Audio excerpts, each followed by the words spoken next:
Welcome back to another episode of Nydal. Today we're going to be working on a pretty large scale project. It's something that I've been sort of teasing for quite some time. It's a botanical garden, as I'm sure you can tell by the title of the video that's appearing literally on the screen right now. But yeah, it's going to be sitting on the top of that hill that you see in the back, the one surrounded by modern buildings. We're going to be taking up that entire space, and it's sort of going to continue following that pattern that we established in the previous episode with the old sort of broken down medieval walls of sorts. I don't know what to call them exactly because I don't know what the the right era for those walls is, but I think I'm just gonna refer to them as medieval. I've been posting some screenshots of this as I was working on this build on Twitter. I was gonna say on Twitch, on Twitter, and I've been getting some mixed feelings. It's interesting because usually I get pretty good feedback. Every time I post any one of these things, everyone just like loves it immediately. This one, however, was like, hey, like I'm not so sure that fits, which is interesting because I really like how they look. I know they don't make, I can see how they probably wouldn't make a ton of sense, but I really like how these two types of wall, which is primarily what people were not so sure about, look like. You know, if I use the vanilla walls, which is a network-based segment, the white ones sitting at the bottom, if I use only those, it just looked a little bit, first of all, it was a little bit repetitive, as you can see from the textures. I kind of talked about that in the previous episode, but I've been looking for better walls in the workshop. Couldn't find any. These are actually pretty good, and but my point is that there's not a lot of variety in terms of these medieval walls. There are a few that I found. They were okay, but this one was like the most complete kit that allows me to create all kinds of really cool combinations of things. And just by themselves, they didn't look like they looked like they needed way more detail. And I think mixing them up and having them clip with one another, and especially with these vanilla walls, I just thought it gives it a bit more of an interesting look to it. So it may not be the most realistic thing ever, but aesthetically, I like them a lot, actually. So in my mind, as I was putting this together, what I was thinking is like, okay, maybe, the story behind, as I'm sure many of you actually really like, sort of the concept behind things. But what I was thinking is that at some point, this whole area was indeed an old citadel of some kind, and then it got bombed in the many wars Nydal was involved in. Maybe, who knows? At some point this was so destroyed, and also this was so ancient that it wasn't really worth restoring it back to its former glory. So instead, they just set up a memorial and turned it into Botanical Garden, which it's going to have a pretty important building that's going to sit on the top of this hill. It's a building that I've been wanting to use for quite some time, and this is originally what I had in mind for this hill. What I didn't have in mind when I thought of this project is the wall around it, so I'm trying to like fit the lore to match the types of buildings that I wanted to use. Whatever. In any case,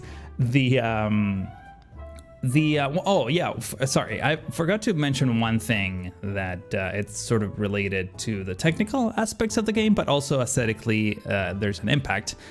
In the previous episode, I mentioned how I sort of tweaked a lot of the graphic settings for the game. By the way, in this episode, I managed to get the sky replacement cube thing working. So now we have some pretty skies that you're going to see in the cinematics, and you probably, I don't know if you noticed that in the intro cinematics, but yeah, there's quite a bit of detail in the sky now that's taking place. And also there's some like distance fog that just suddenly makes everything look a bit more realistic. So yeah, let me know what you think. But one thing I did change or remove actually is the fact that I'm no longer using Theme Mixer to basically, Theme Mixer is a mod that allows you to swap textures between one map theme and another. So you can like, oh, I like the pavement from this theme, and I like the rocks from this other theme. So I'm gonna put them together using Theme Mixer.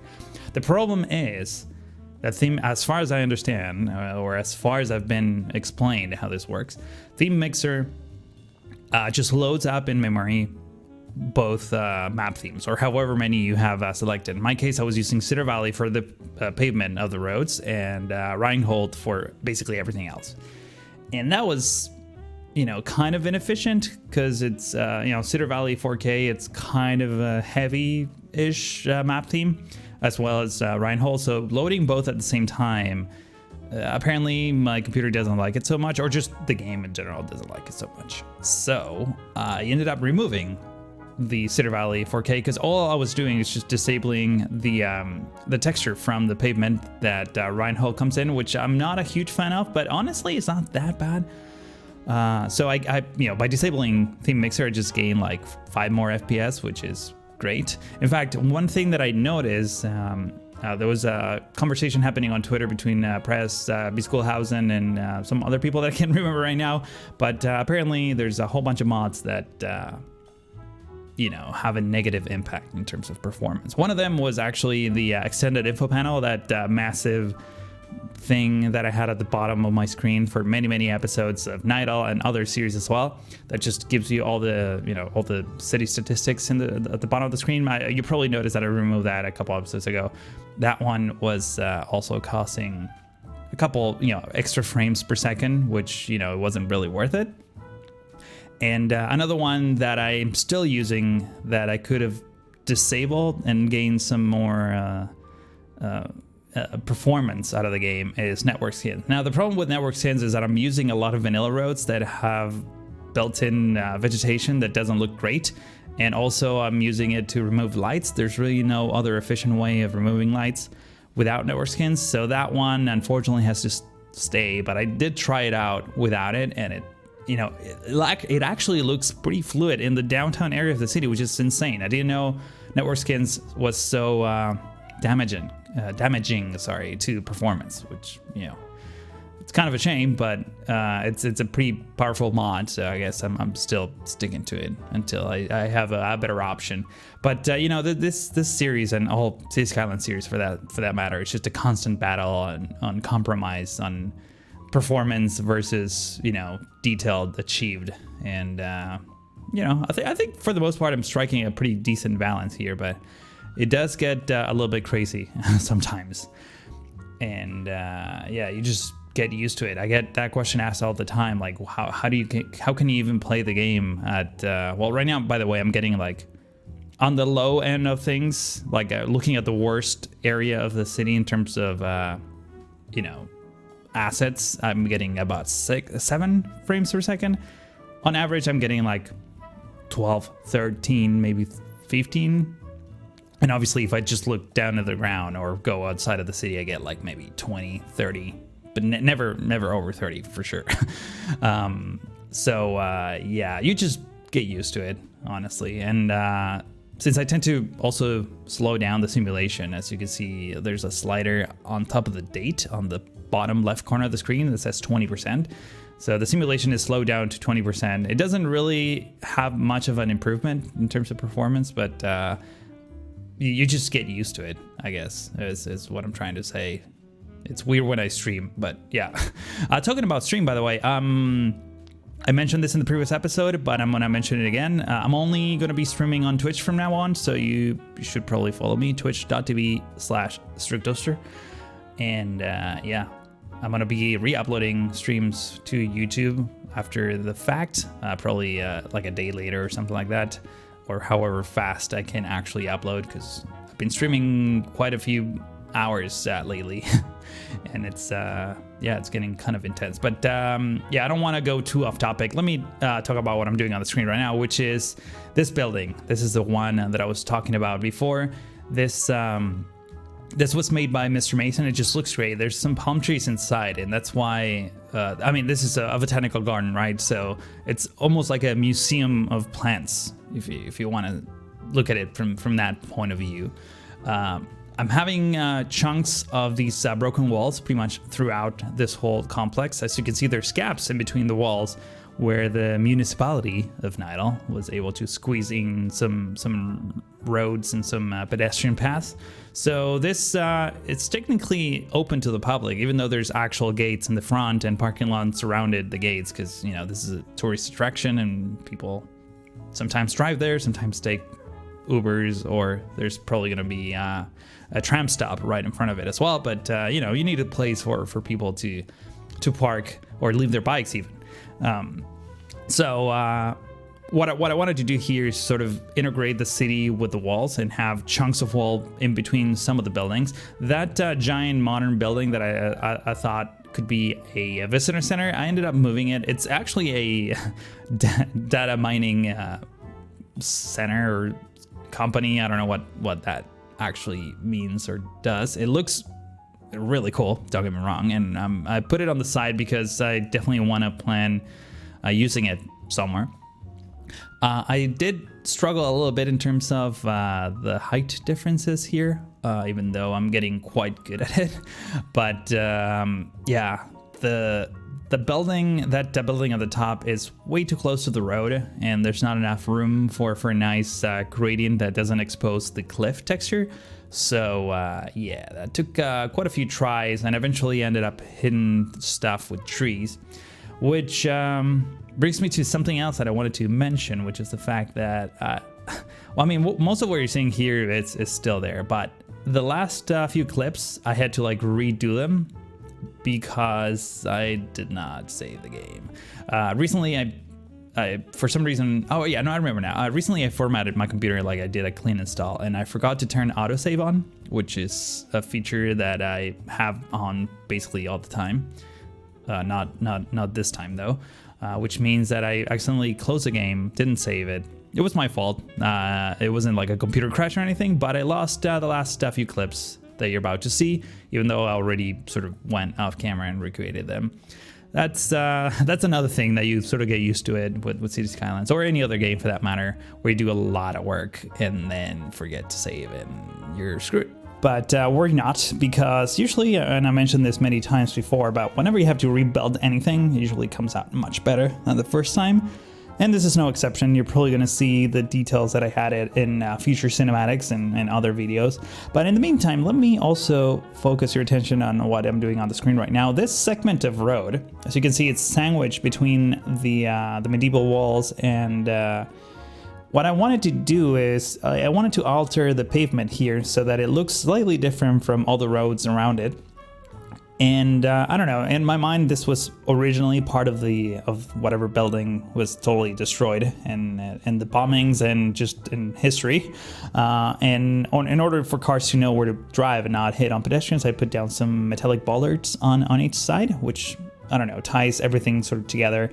And I'm actually pretty happy. It's a very simple thing. It doesn't have a whole lot of detail other than the cobblestone and the bollards, but I think it came out great. And yeah, you're going to see it in great detail in the cinematics that are coming up. By the way, we have a before and after this episode. I didn't include one in the previous one because well, the builds were so spread apart, the ones that I did in the previous episode, that I just didn't justify having a before and after for everything. But this one for sure it has, being how this is such a massive build in one spot. Talking about the details around the parking lot, that taxi area, I'm not sure I love it. I might come back later and tweak it a little bit. Yeah, I don't hate it either. It's just like a little bit odd. I wanted to have some sort of like drop off kind of area, and just thought of taxis, but yeah, I'm not sure. We'll see what the future holds regarding that specific area of the entrance. Over here, just expanding a few more of these. I think these are residential buildings, and I've been using this new. I don't know how much I'm allowed to say, but I've been using a beta version of Move It that includes a slope alignment tool, which is the best thing ever. So hopefully you'll get to enjoy that soon. I've been using that all over this episode. You probably see it on the bottom right corner of the screen. There's a new icon there that, yeah, it's awesome. It allows you to align for example, the buildings that I was just putting down a second ago. You could just select them all, click a top point and a lower point, and it automatically creates the perfect slope of buildings. That way I don't have to manually align every one of them. Switching subjects, back to what's happening on the screen. I'm hiding all these imperfections with trees, as I kind of mentioned at the beginning of this video.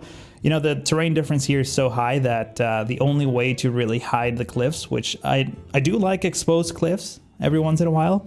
But in this specific area, it was a little bit too extreme, given how the roads and everything else, they're just so close to one another.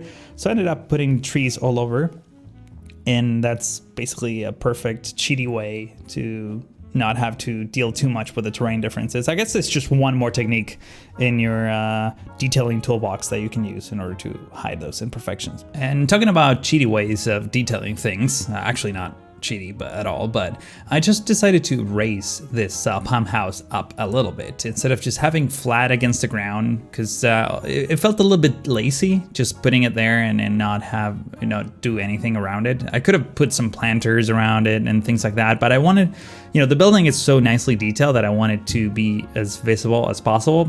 So instead of surrounding it with more details, what I did is just raise it up a couple notches and then put stairs all around it, and that way it just integrates much better with everything that's around it and just highlights the beauty of the building itself. Over here I'm putting down some fences, as you can see. Even though the park is pretty much open 24/7, there's no wall that actually encloses the whole thing. It's just pretty much wide open.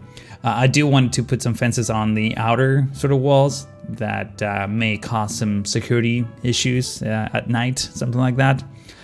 Just for the most part, I wanted to funnel the people to go through the paths that are actually illuminated at night and not so much the ones that are maybe less patrolled by the security guards or whatever.